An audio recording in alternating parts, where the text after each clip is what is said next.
Alô, amigos do programa Louvor e Mensagem, que alegria podermos mais uma vez estarmos juntos. Este programa, ele é patrocinado pela Igreja Missionária Evangélica Maranata. A nossa igreja se propõe a estar aqui já há muito tempo, todo sábado a essa hora, nesta emissora, para que você que é cristão, evangélico ou não, ou se você não frequenta igreja nenhuma, mas que você queira, está disposto a ouvir uma mensagem com princípios cristãos. Então é isso que eu queria convidar você. Você vai assistir uma entrevista, sempre interessante, e depois eu quero trazer uma palavra para você, muito simples, mas muito sincera. E eu espero que esta palavra abençoe o seu coração. Está começando o programa Louvor e Mensagem. Olá, amigos. Bem-vindos ao programa Louvor e Mensagem. Tenho a alegria de receber o pastor, professor e doutor Paulo Romero. Ele é doutor em Ciências da Religião pela Universidade Metodista de São Paulo, professor do Mackenzie e também pastor da Igreja Cristã da Trindade em São Paulo. E nós vamos conversar sobre um assunto muito interessante, que é preconceito religioso. Será que ainda existe preconceito religioso no Brasil? É isso que nós vamos aqui esclarecer com o pastor Paulo. Seja bem-vindo ao nosso programa, pastor. Muito obrigado, Claudete. É sempre um prazer estar aqui com você para falar aos telespectadores, tratar de temas que são de interesse da vida cristã, né? Interesse também da sociedade. Com certeza. E você, como doutor em Ciências da Religião, você deve ter estudado esse assunto assim com um pouco mais de cuidado. Olha, Claudete, não apenas estudado, mas também vivido o preconceito religioso. Pratiquei o preconceito religioso, fui preconceituoso, já sofri também isso, e eu creio que é um tema muito relevante. É algo novo? Olha, não é não. No Brasil? Não, se a gente for pegar em termos de cristianismo, falar em termos de cristianismo, nós vamos ver o preconceito religioso logo no início da igreja. A igreja primitiva, a igreja de Atos, sofreu muito preconceito. Como a igreja foi perseguida, por exemplo, pelo clero daquela época, pela liderança religiosa, tanto que o primeiro mártir da igreja, Estevão, foi vítima do preconceito religioso. Interessante que o preconceito ele sempre espalha inverdades, né? Naquela época se espalhava que até os cristãos comeriam criancinhas. Olha, havia também na igreja primitiva, a época do Coliseu Romano, quando os cristãos foram perseguidos, alguma das acusações era de que os cristãos praticavam canibalismo. Por quê? Porque eles se juntam de vez em quando para comer carne humana e beber sangue humano, o que era um mal entendido sobre a Santa Ceia, ou a ceia do Senhor, celebrada com pão e vinho. Ou então que os cristãos cometiam incesto. Mas por quê? Não, lá porque casa irmão com irmã. O que era o mal entendido do amor ágape, do amor fraternal e da comunhão entre os irmãos.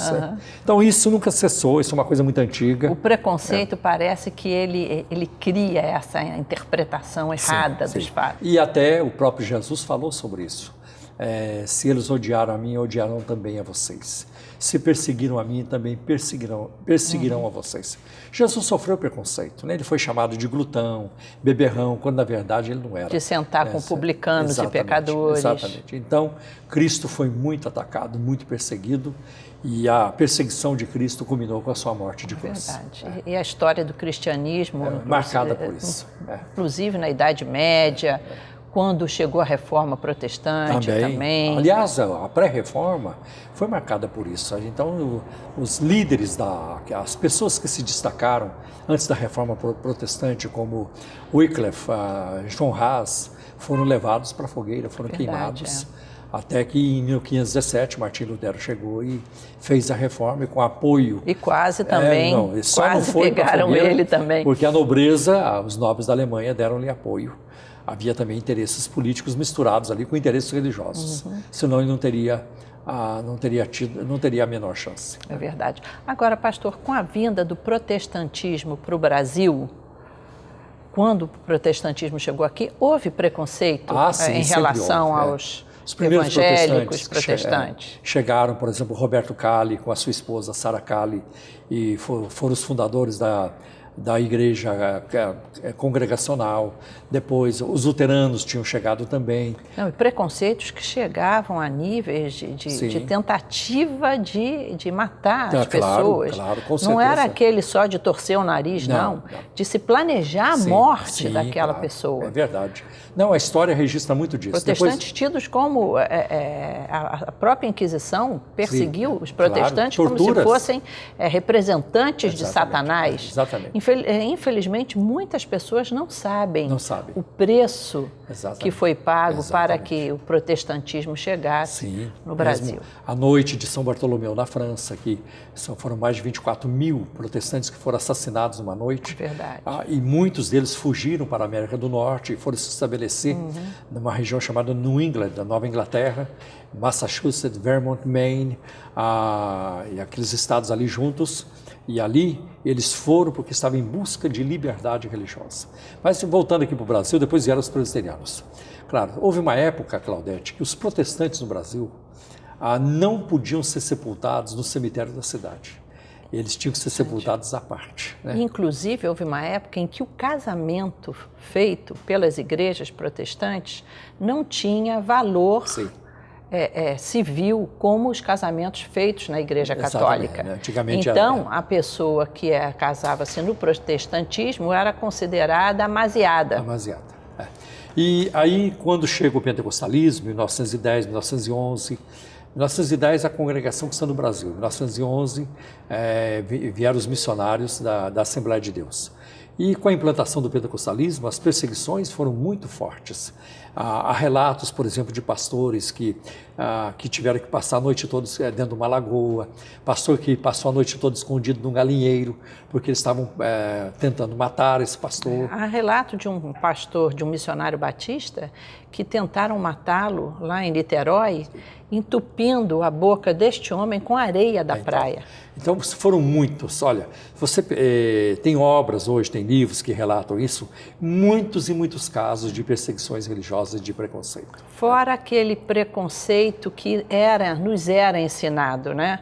Eu tive, assim, em relação ao Evangelho, eu abracei o Evangelho, o protestantismo, como alguns falam, com 18 anos.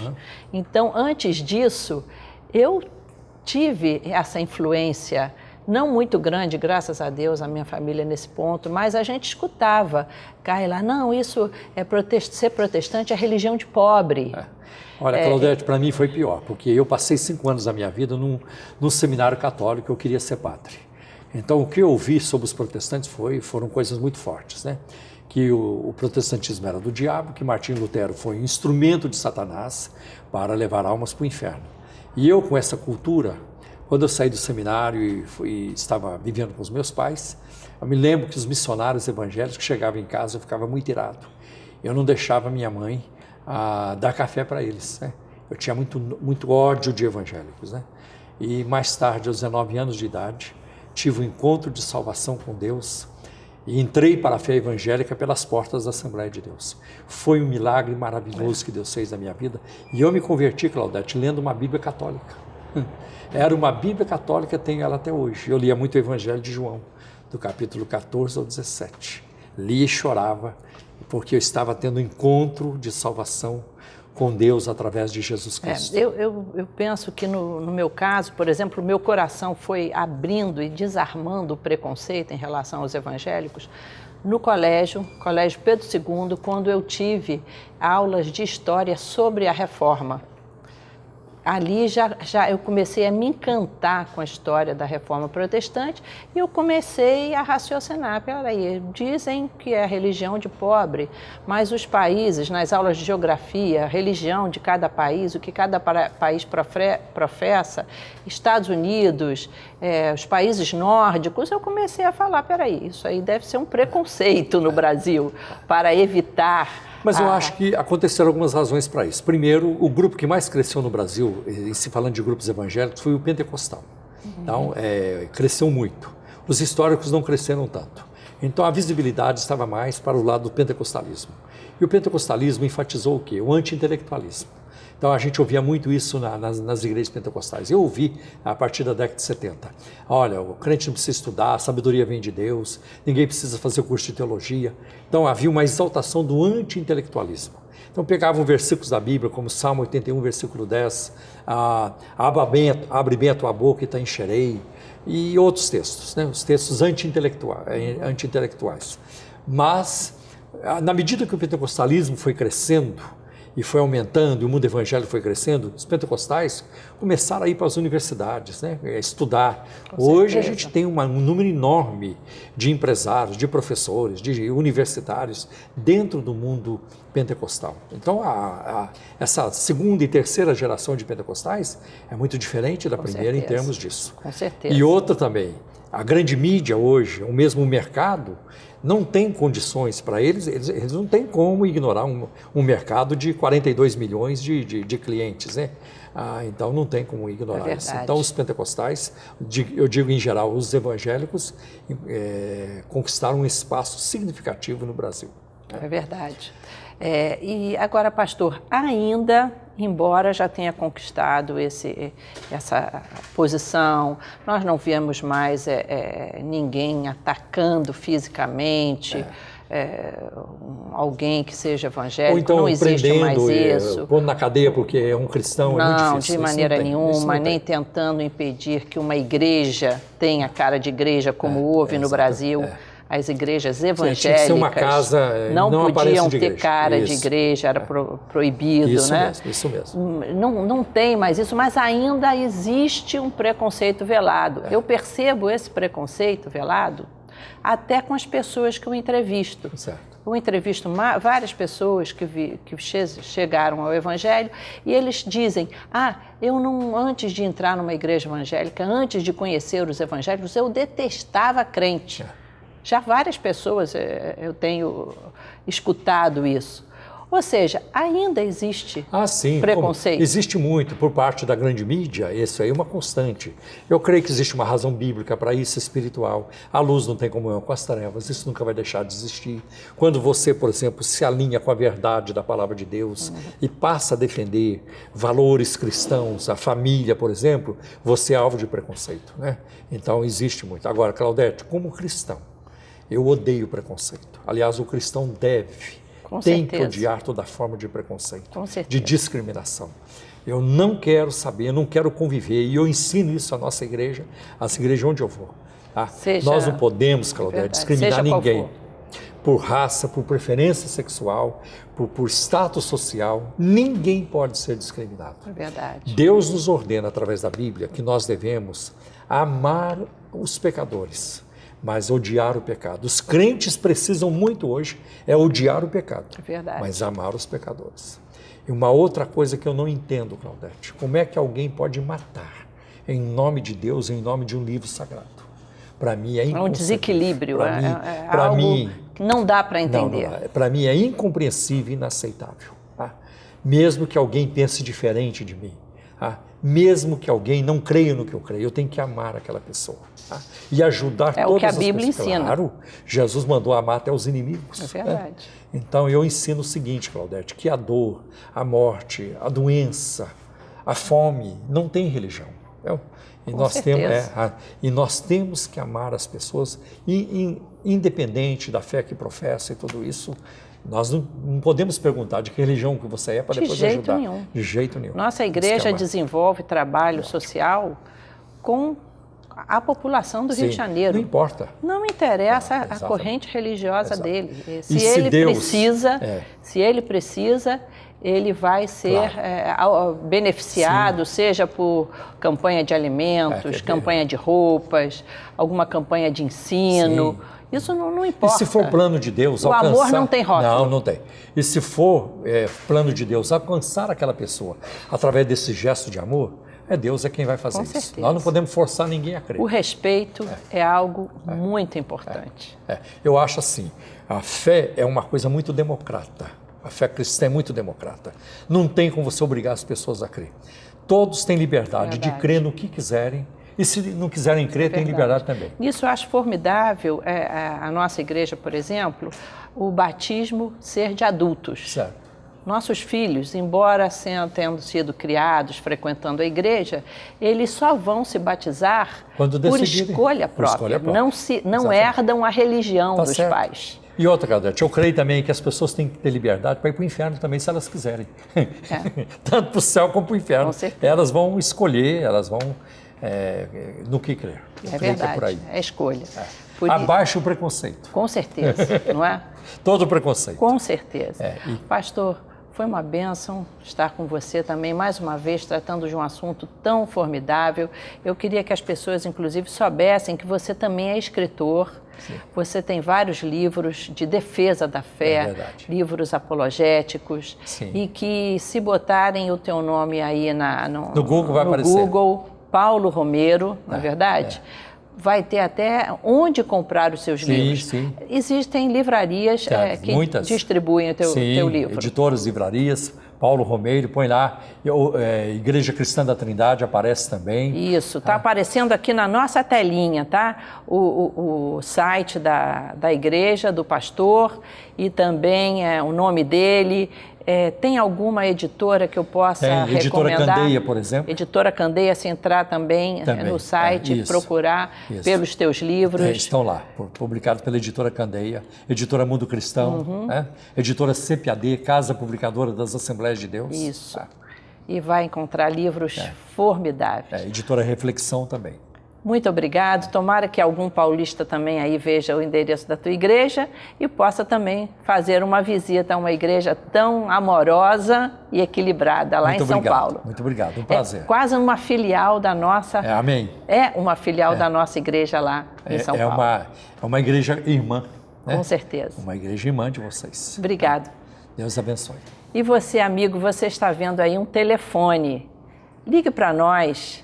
Temos um grupo que tem alegria de estar aqui sábados pela manhã para atender a sua ligação, orar com você, conversar, fornecer um endereço, mas continue ligado e nós queremos convidar você também para fazer uma visita a uma de nossas igrejas, onde você vai encontrar uma comunidade de amor, de carinho, sem preconceito, você será recebido com muito carinho. Mas continue ligado, o programa não terminou, você vai escutar uma mensagem sobre Jesus Cristo, que vai te abençoar.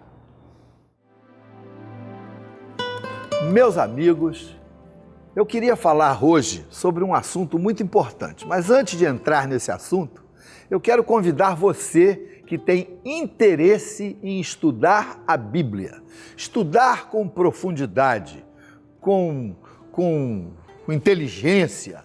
Então temos o Seminário Teológico Maranata, que está aparecendo aí na telinha, o telefone para você entrar em contato conosco. Nós estamos num período de início de ano letivo. É agora. Você pode fazer o seminário completo, você pode fazer uma ou duas matérias. Se você só tem um dia na semana, você pode fazer. Lógico, você vai gastar mais tempo para terminar, mas você vai paulatinamente tomando os créditos e fazendo essas matérias que interessam a você.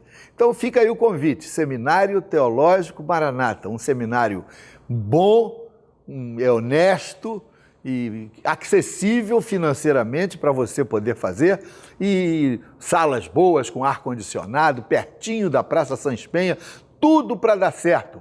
Só falta você chegar lá, tá bom? Agora eu queria falar sobre quais são os sintomas de uma pessoa que tem um verdadeiro encontro com Cristo, um encontro com Jesus. Sim, meus amigos, porque o importante não é ter religião, não.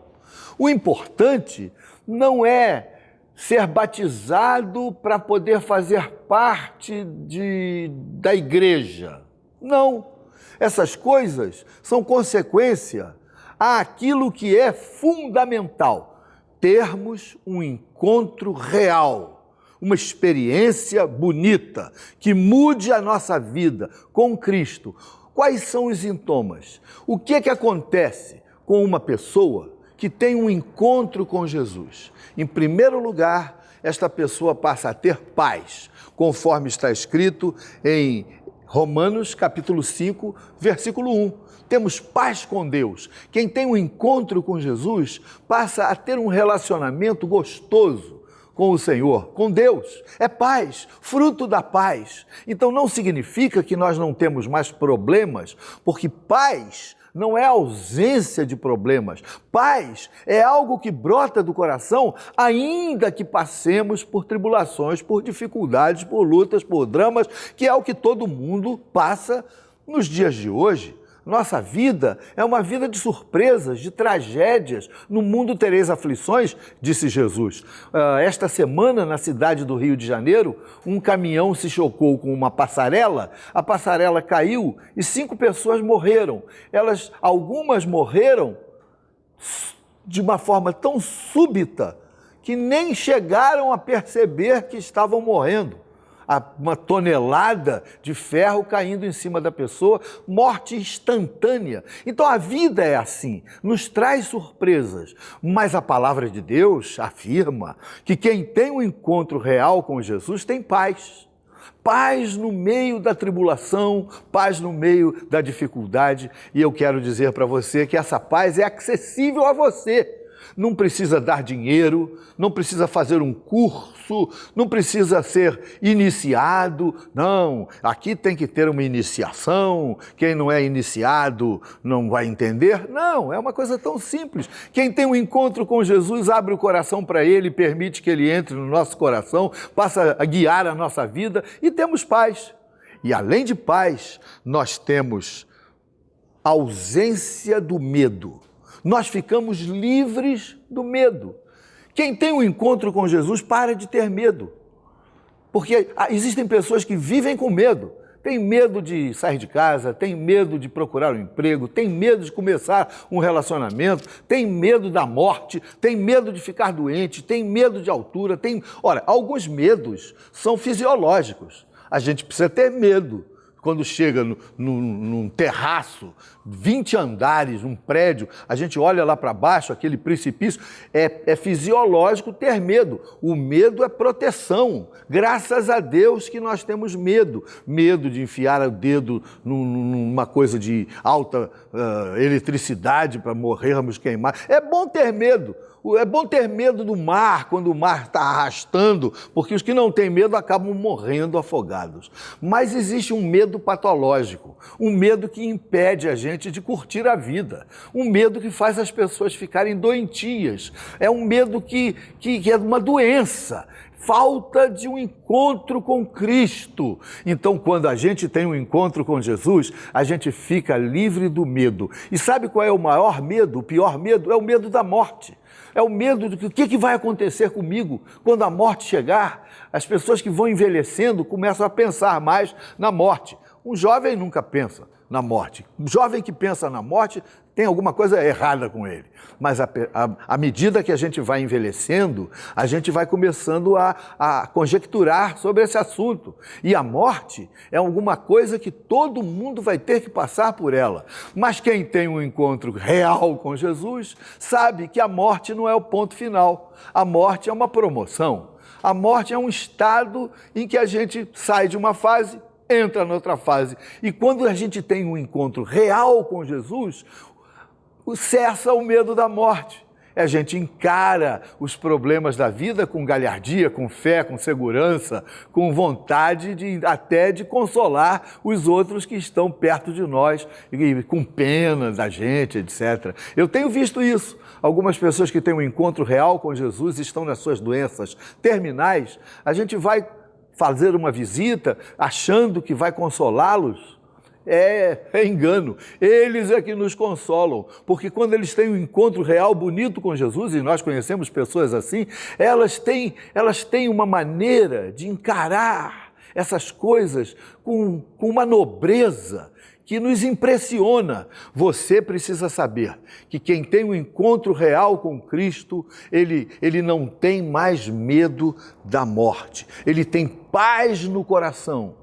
E em terceiro lugar, quem tem um encontro real com Jesus passa a ter uma família. Nós passamos a fazer parte de uma família.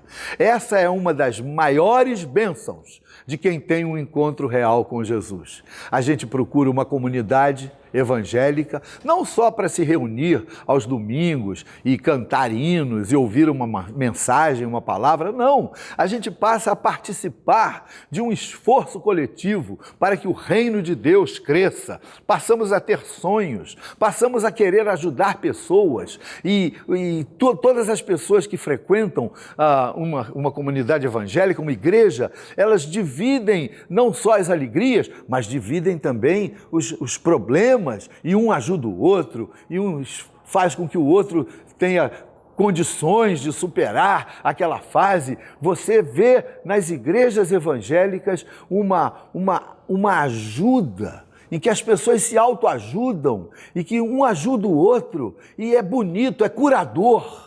Entra no coração da gente uma vontade, um desejo de participar da libertação de outras pessoas. E a gente passa, então, a querer investir em missões, com missionários, com instituições que fazem a libertação, que promovem libertação de pessoas que estão com algum tipo de bloqueio, de gente que está opressa por tantos problemas, tantos dramas da vida e medos e fobias. Jesus Cristo veio para tirar isso do coração da gente e a gente passa a fazer parte de uma família. Nós, da Igreja Missionária Evangélica Maranata, viemos todo sábado aqui nessa emissora. Os irmãos da igreja se cotizam, pagam o programa, e é por isso que a gente nem pede dinheiro. Não teria sentido eu ficar pedindo dinheiro aqui para você se os programas já é pago pelos irmãos, com muita alegria, com muita honra. Os irmãos da igreja se cotizam. Há mais de 9 anos que estamos aqui nessa emissora. Nunca deixamos de honrar os nossos compromissos por causa da fidelidade desses irmãos. Mas nós viemos com esse motivo, para que você possa ser desafiado a ter também um encontro com Jesus, porque quem tem um encontro com Jesus mostra alguns sintomas. São sintomas de quem tem um encontro com Cristo. Paz no coração, a pessoa não tem mais medo da morte, nem de enfrentar a vida. Passamos a ter uma família e com essa família nós desenvolvemos laços de amor, de comunhão, de autoajuda. E eu queria aproveitar esse momento para orar com você, porque a oração muda as coisas. A oração não é simplesmente nós falarmos assim, de uma maneira mais... nada disso. Oração é falar com Deus. Oração é abrir o coração. E nós cremos que Jesus Cristo está vivo hoje para ouvir as nossas orações. Então vamos orar, meu amigo, minha amiga, vocês que estão nos ouvindo agora, seja você evangélico ou não, a oração em nome de Jesus quebra cadeias, quebra amarras, nos liberta. A oração em nome de Jesus tem poder para quebrar tudo aquilo que está oprimindo e escravizando você. Por isso é que nós queremos orar. Vamos orar juntos?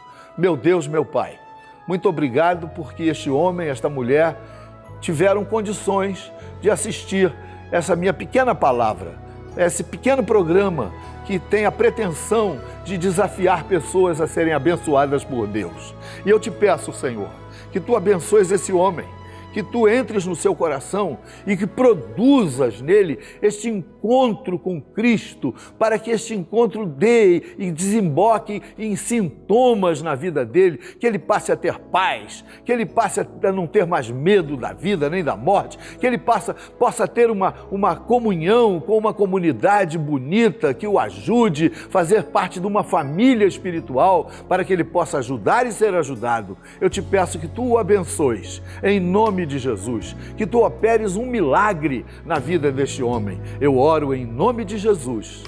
Amém.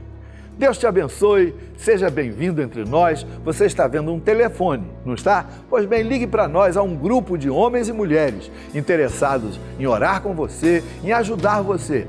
Pode ter uma certeza, ninguém vai pedir o seu dinheiro. Pode ligar, tá bom? Deus o abençoe. Até o próximo sábado. Eu sou o pastor Paulo César Brito. Em nome de Jesus, estou me despedindo de você. Até lá.